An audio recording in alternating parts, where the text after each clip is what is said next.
Welcome to Mormon Land, where we explore news in and about the Church of Jesus Christ of Latter-day Saints. I'm senior religion reporter Peggy Fletcher-Stack. Joining me is senior managing editor David Noyce, who oversees our faith coverage. Hi, Dave. Hello, Peggy. Before we start, here's a quick ask. We invite you to go to patreon.com, where you can access all the Tribune's faith coverage, ad-free podcast episodes, and the full Mormon Land newsletter. Again, that's Patreon, patreon.com/Mormonland. And if you haven't already, follow us on Instagram at mormon.land. Now for today's show. Born in Salt Lake City, John Dinkelman, who is known by friends and colleagues as Dink, has spent nearly 4 decades serving as a U.S. diplomat in countries as far away as the former Yugoslavia and Turkey, and as close as Washington, D.C. and Nogales, Mexico. He currently serves other diplomats as president of the American Foreign Service Association. As a member of the Church of Jesus Christ of Latter-day Saints, Dinkelman served a 2-year mission in Argentina and graduated from Brigham Young University. He's joining us from Washington to discuss his faith, his career, his views on war and peace, and the challenging times in which we live. Welcome. Welcome, John.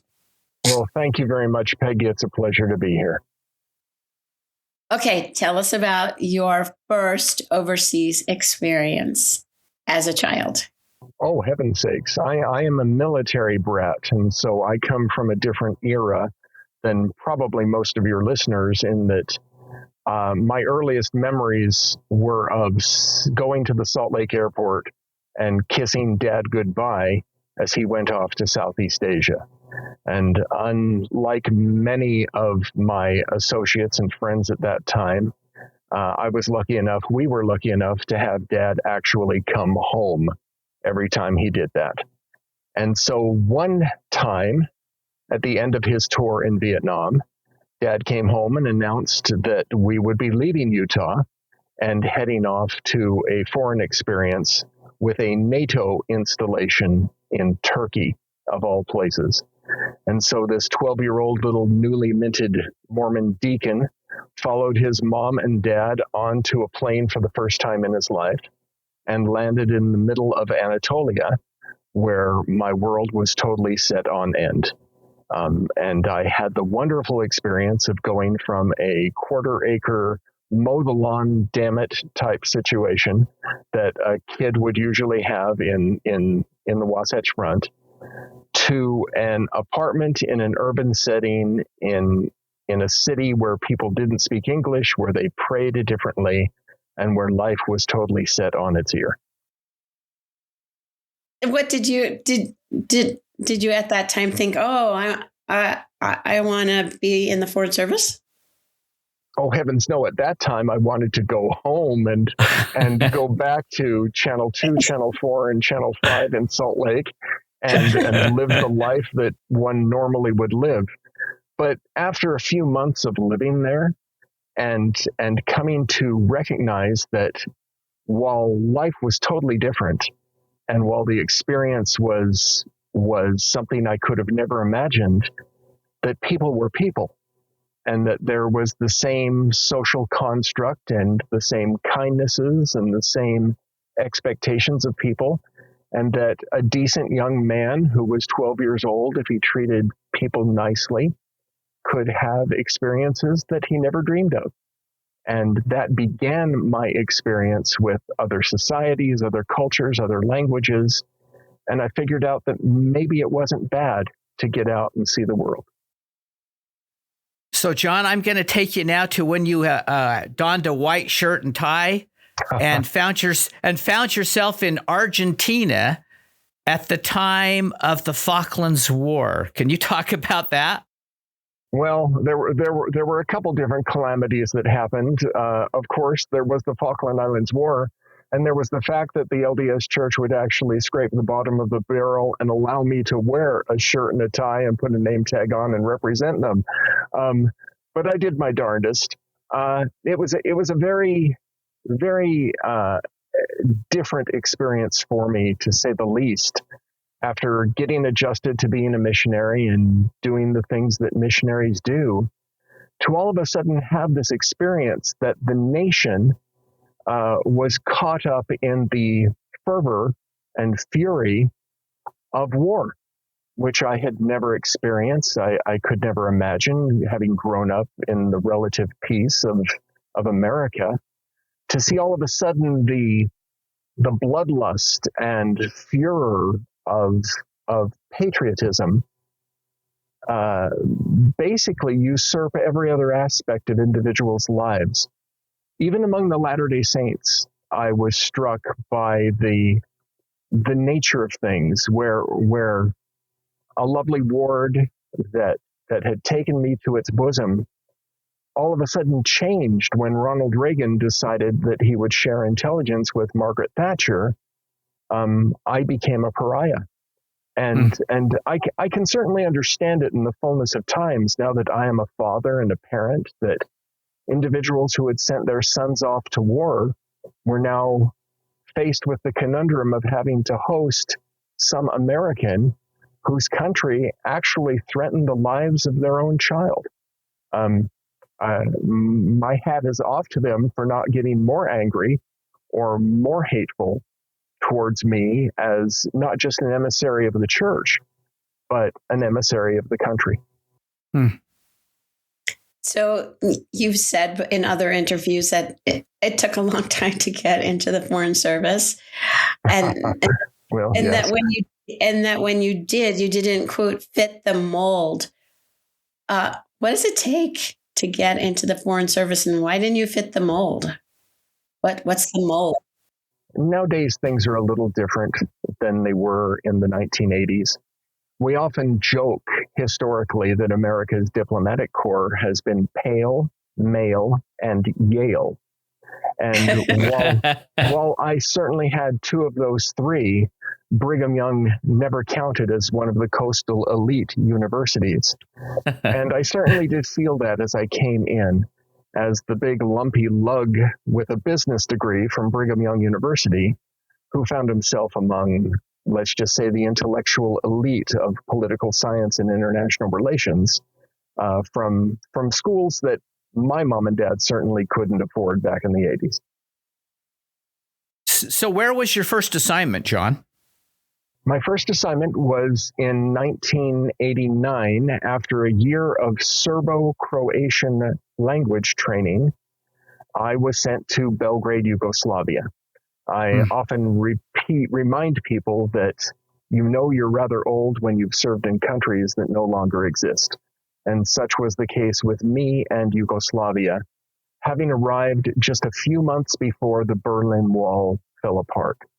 I was, of course, a single Latter-day Saint guy from Utah whose worldviews were very different than those of my friends who were in the Balkan. And similar to the experience that I found as a missionary in Argentina, shortly thereafter, I had the misfortune of watching a nation unravel and watching the previous level-headed, open-minded, reasonably Western-oriented, albeit communist or at least socialist, Yugoslavs divide off into their own tribes and their own nations as they started to feed on themselves, which ended in quite a horrible situation. It was interesting, I guess for your audience particularly, it was remarkable being a Latter-day Saint at that time. I had been identified rather soon among my friends in language training as the Mormon from Utah. And when the opportunity came up to attend a conference in D.C. about religious freedom, there happened to have been the representative of the church there at the time, a dear lady named Beverly Campbell, who was in charge of international affairs here on the East Coast. When she learned through the panel that there was a Mormon in the ranks, she immediately cornered me and made me promise that the next time I was in Salt Lake, which I would be shortly to say goodbye to my parents, that I would make it a point to go see the new apostle who was in charge of Eastern Europe at the time. And so as a young, very innocent and rather intimidated 25-year-old guy, I had to haul haul myself up the steps of the church administration building and pay a call on then Apostle Russell Nelson, who I had the opportunity to work with reasonably closely and under his direction as unanticipatedly the nations in which I found myself started to open up to the preaching of the gospel, which was a memory that will stay with me for the rest of my life. So, what did you have in your career so far? If you have a favorite assignment, what was the hardest assignment? Oh, heavens. My favorite assignment by far was my assignment on the Mexican border. Many years later in the aughts, in 2007, for various reasons, I was assigned to a very small little remote consulate on the Mexican border in Nogales, Mexico, about 60 miles south of Tucson, Arizona, where I was the principal officer in charge of that little teeny post on our border. And I found it to be one of the most challenging and most messy. Let's face it, our southern border has never been clean and orderly. It was by far one of the most rewarding, both personally and professionally, to get an idea and an understanding of a very different part of the world than I had ever experienced. Also, as somebody from the West who was largely raised with a disdain for all things Mexican, I found it to be one of the most cathartic experiences of a 50-year-old guy to have all of the prejudices and presuppositions that one had been raised with basically set on their ear. And during those 4 years, I became a fan of Mexicans. I think their culture, they're a noble people. And as is often said, Mexico's greatest burden is that it is close to the United States. And that is true. We don't make the best neighbors, and yet they tolerate us quite well. And to this day, I count some of those people on the border as some of my dearest friends. Do you amid this, immigration furor going on right now, do you worry about those prejudices returning or being strengthened or whatever? I think we as a nation, because of our size and because of the nature of America, we naturally gravitate to focus on ourselves. And I, of course, I'm from the diplomatic corps. I'm a foreign service officer, and I'm a Latter-day Saint.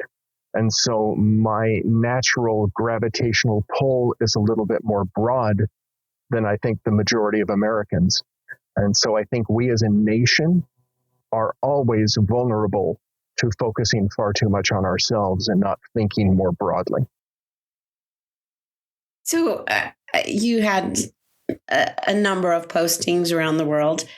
What was your experience with church members in some of these places? Like in Yugoslavia, you said President Nelson Apostle Nelson was opening countries to the church. Were there any members in Yugoslavia? And where was your best church experience in another country? Oh my goodness. The Yugoslav experience was rather unique and will always be formative in my life. I'm not sure if you are acquainted with Krešimir Ćosić or the name of Krešimir, but I had the good fortune of being in Yugoslavia when Krešimir was there as a coach for the national team and benefited from the joy of knowing an individual who was so pure and so exemplary of what I hope will be Mormonism in the 21st century, of people who are brought into the faith by simple, as we would call it in our religion, by the promptings of the Spirit as they are drawn to the truths of the gospel, who are rather impervious and ignorant of the burdens that Mormon culture often brings to many of us as we are enwrapped in our own situation, rather myopically. I was the last I was the last American diplomat to cross the Serbian-Croatian border before it became a border. And incidentally, I happened to be coming back with missionaries on a train from our district conference in Zagreb just before the war started. And a few weeks later, of course, everything fell apart. It was those very missionaries in both Zagreb and Belgrade who evacuated from the war zone through my own apartment as the mission tried desperately to get them out by train through Belgrade and then up to Budapest. It was a very interesting experience with the 4 missionaries remaining in Slovenia who were directed by the mission president under inspiration to get across the Austrian border just before the planes started to strafe the border crossings in that beautiful country. So, yeah, experiences were plenty. One of the most memorable things I had happen to me, however, which was exemplary for those Latter-day Saints, was after having done a temporary assignment in Belgrade long after I had left the assignment, but was back doing supporting work during the war, I found myself a few weeks later on the other side of the lines in Zagreb, going to sacrament meeting with friends from my former district.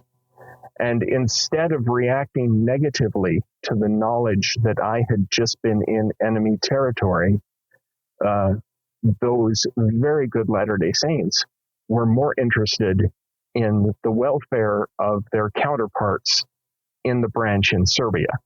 And even though members of their branch had been killed by landmines and were defending their newly found country, their concerns and identity was more towards their membership in the kingdom of God than their citizenship in one country or another.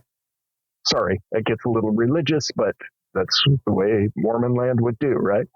Mm-hmm. Totally true. As a matter of fact, Johnny's going to ask you, and you're touching on this right now a little bit, but what role does your religion, your Mormonism, play in your work as a diplomat? Well, of course, I think anyone who doesn't think that answer through is probably doing themselves a disservice, both as a diplomat and as a Latter-day Saint. It is central to what I am, but I think perhaps it is because I was raised as a military brat and because I was exposed to a much broader American society as a child and as an adolescent. I recognize that I am one of a small religious minority within my own country. And while I am adamantly Mormon, one could joke that I'm kind of a Mo Udall type Mormon, damn it, rather than just a Mormon. I am passionate about my religion. It is central to my life, but the difference in religion has never bothered me. As a matter of fact, I've considered differences in religion as an opportunity to both learn and to teach. Mormon Land will be right back.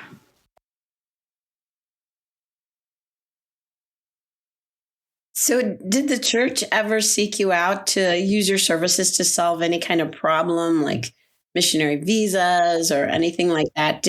Were you able to help the church institutionally? I've always been happy to answer questions and help out where possible. I think the church does an excellent job of making sure that it stays within the boundaries of propriety when it comes to obeying and honoring and sustaining the law. Well, where's that line come from, right? But I think they walk the walk and they talk the talk.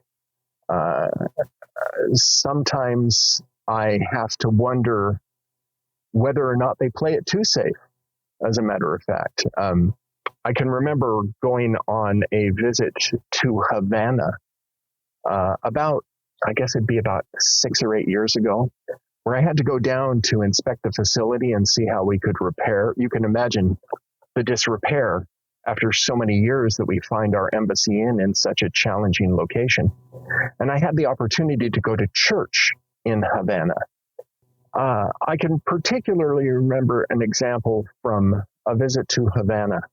It was the week after a general conference had been held in the United States, or I guess the world, and I was able to go to church in the branch in Havana.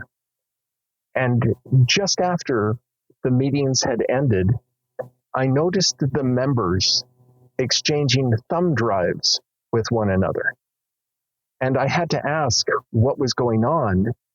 And it was explained to me that different members had different conference talks that had been obtained by thumb drive, and they were sharing them, almost like I'll trade you Gordon Hinckley for Jeffrey Holland, and I'll see you and give you a Garrett Gong, right?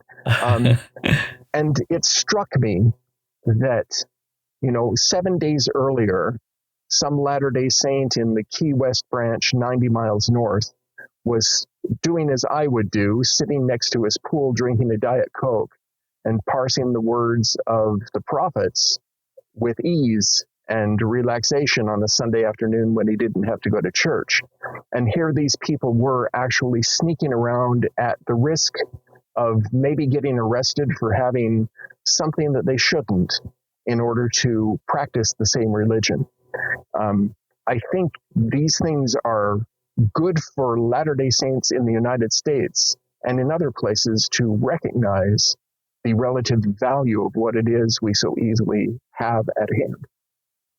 Speaking of Garrett Gong, John, his training and his background's in diplomacy and things like. Have you met him? I have never had the opportunity to personally meet Garrett Gong. I know that he actually spent some time in the State Department even, and is well remembered here among the Latter-day Saints in my stake, where he served as a bishop long before I ever made it to Washington. Okay, why do you think Foreign Service attracts so many members, so many Latter-day Saints? A lot of people here in Washington, D.C. think that Mormons are everywhere. They allege that we are in the State Department, the FBI, the CIA, wherever it might be, we're all over the place. Frankly, I think a lot of that is overdone. The reality is that your average Latter-day Saint simply is known to be a Latter-day Saint. Most of us, with few exceptions, you don't know the religion of your coworkers, and it never really comes up. But we Mormons wear our religion literally on our shoulder and sometimes on our sleeve, right? And we are known for what we are, which just engenders conversation, and it keeps that in the forefront of people's memory when they associate with us. And so I don't play into the narrative that we are overrepresented or we are everywhere, though I would like us to be, because I think there's a good influence to be had out here. But the truth is, and at least in many people's mind, and I think it rings true, that when you have a population of people who in their 18th, 19th, 20th years of life go to an overseas location and have what is hopefully a positive, memorable experience that forms them into the adults that they are becoming, it is only natural that they might want to repeat that experience. And it's not uncommon. I think many Latter-day Saints find the opportunity, particularly in the diplomatic corps, to recreate a little bit of what they had as missionaries. That's a dual-edged sword, of course, because I didn't join the Foreign Service to ride a bicycle and wear a white shirt and tie. I joined the Foreign Service to represent my country and to be a diplomat. And while the vast majority of people, I think, come into the service with that mentality, sometimes it could be a false flag that people think that they can recreate knocking on doors and being a missionary. That soon wears out very thin. The celestial life of a missionary is not the telestial life of international diplomacy. Did John, did you tell me that there are how many hundred former Foreign Service people are in Utah? Several hundred, right? I had the opportunity about 2 months ago to go to Utah on different business and decided to incorporate into my visit a session for the American Foreign Service Association with all of our alumni who are registered with us with Utah addresses. And I was quite surprised to see that over 300 individuals were either members or former members of the American Foreign Service Association with Utah addresses. And when we culled out those who were down in St. George or out in Moab and only focused on the Wasatch Front, we came up with about 280 people, which is an unprecedented number that represents, in my opinion, a very high level of interest compared with the general population of the state itself. So, what do you think of the emphasis that the late President Nelson and certainly other top church leaders have been putting on peacemaking? Well, of course, from the diplomatic corps, I totally support it. Even if I weren't in the diplomatic corps, I'm a Latter-day Saint, and I think it's absolutely brilliant and in accordance with the way we should be living. I think in general, it's a wonderful time for a Latter-day Saint Foreign Service professional to see the way that the church continues to stress the international nature of our religion, and to think not just about the effects of any desired course of action on the Wasatch Front, the United States, frankly, even North America or the Western world, but we're seeing a group of people who are putting their money where their mouth is. They're walking the walk as they talk the talk of preparing what they see as the entire world for the distribution and the dissemination of the religious truth that they have. And I happen to be a believer in that. And so I'm all in and will do everything I can to support that. Would you like to see the church speak out more about world events? Do you think, for example, that it should make statements, not partisan statements, but moral statements about aggressive behavior by countries or something like that? I think a great example of what the church should be doing is the message that was issued earlier this week regarding the situation in the Middle East, where the church acknowledged that there were people being affected by it, that there were people suffering, that there were obvious needs on the part of many different parties to come together to address the suffering and difficulties. I think the church even went so far as to mention students and professionals and travelers and the like. I think that's a very good thing, because there's very little that the church can do itself to change the realities on the ground. But I think Latter-day Saints and non-members alike find it comforting when their situation is acknowledged at such levels. So, John, what are your thoughts about the future of the Foreign Service and its role in the world? The American Foreign Service will continue to be the tip at the end of the spear of the diplomatic element of our national power. Our men and women and their families will find themselves all over the world, at times as we see this week, in some of the more difficult, trying situations that they never anticipated. When somebody gets assigned to the Gulf and they bring their family to Dubai, they never think that they would find themselves in harm's way and under fire. Yet the stories that are coming out of the Gulf at this time are truly heart-wrenching, but also inspiring in the way that these people are coming together to both represent their country and take care of their families. This is not going to change. The world we live in is a very tumultuous and, shall we say, dynamic place. where things pop up in different directions for different reasons. And I and my colleagues will continue to assiduously work to make sure that the interests of the United States are seen to. In my personal opinion as a Latter-day Saint, when the work that I do doesn't just make things better for the United States, but for other nations as well, all the better. And that's the icing on the top of the cake. Do you have thoughts about the current war? Similar to the statement that the church put out, I am very, very saddened that things have gotten to the state that they are in. It pains me greatly because I know individuals throughout the region, not just American diplomats or American businessmen and women, but also friends who are nationals of all of those nations. I happen to be in a calling here in my state where I am the advisor to the Farsi language branch of the church here in Washington, D.C. And I worship alongside Iranian expatriates who are not only separated from their loved ones, but they've also gone the extra step of converting to the religion.